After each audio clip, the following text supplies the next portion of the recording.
Dear students, हम class 9th में हिंदी के श्रेष्ठ उपन्यासकार मुंशी प्रेमचंद द्वारा लिखित दो बैलों की कथा नामक चैप्टर पढ़ेंगे। इस चैप्टर का कहानी सार मैंने आपको संक्षेप में सुना दिया था। अब मैं आपको इस चैप्टर के लिए विस्तार से पढ़ाऊंगा, जिससे आपकी समझ में और अच्छी तरह से आ जाएगा। जानवरों में गधा सबसे ज़्यादा बुद्धिमान समझा जाता है। लेखक कहता है कि जानवरों में सबसे अधिक बुद्धिमान गधे को माना जाता है। हम जब किसी आदमी को परले दरवाजे का बेवकूफ़ कहना चाहते हैं तो उसे गधा कह देते हैं।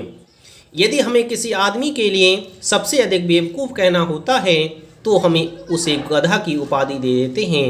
उससे कहते हैं कि तू गधा है। गधा सचमुच बेवकूफ़ है या उसके सीधेपन, उसकी निरापद सहिष्णुता ने उसे यह पदवी दे दी है।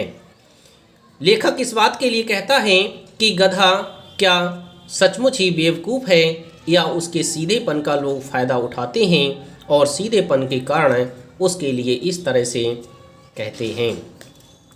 इसका निश्चय नहीं किया जा सकता। गाय सींग मारती हैं। ब्याही हुई गाय तो अनायास का अर्थ होता है अचानक ही सिंगनी का रूप धारण कर लेती है।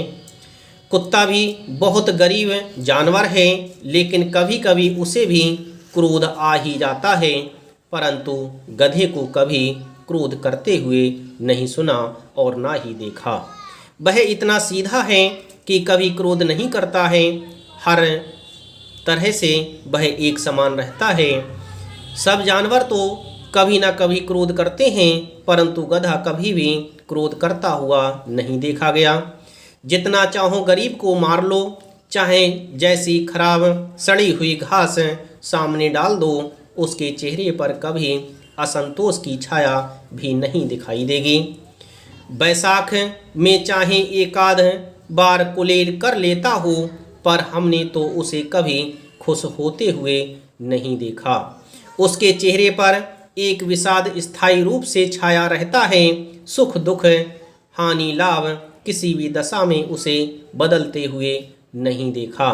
किसी भी स्थिति में उसके लिए बदलते हुए नहीं देखा गया। चाहे सुख हो, दुख हो, लाभ हो या हानि हो, वह हर स्थिति में एक समान रहता है।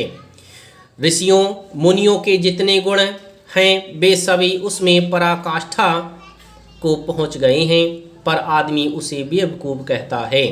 लेखक कहता है कि जिस तरह से ऋषि मुनियों के गुण होते हैं, ऋषि मुनियों का स्वभाव होता है, चाहे किसी भी परिस्थिति में वे हों, वे एक ही समान रहते हैं। उन्हें सुख और दुख, लाभ और हानि का कोई भी फर्क नहीं पड़ता। वह हर स्थिति में समान रहते हैं। उसी तरह से गधा भी हर स्थिति में समान रहता है। इस तरह से ऋषि मुनियों के गुण गधे में पाए जाते हैं, परंतु उसे आदमी बेवकूफ़ ही कहता है। सद्गुणों का इतना अनादर कहीं नहीं देखा गया। कदाचित सीधापन संसार के लिए उपयुक्त नहीं है। देखिए ना भारतवासियों की अफ्रीका में क्या दुर्दशा हो रही है। क्यों अमेरिका में उन्हें घुसने नहीं दिया जाता। बेचारे शराब नहीं पीते, 4 पैसे को समय के लिए बचा कर रखते हैं, जी तोड़कर काम करते हैं, किसी से लड़ाई झगड़ा नहीं करते, 4 बातें सुनकर गम खा जाते हैं, फिर भी बदनाम हैं। कहा जाता है वे जीवन के आदर्श को नीचा करते हैं। अगर वे भी ईंट का जवाब पत्थर से देना सीख जाते तो शायद सब कहलाने लगते। जापान की मिसाल सामने है।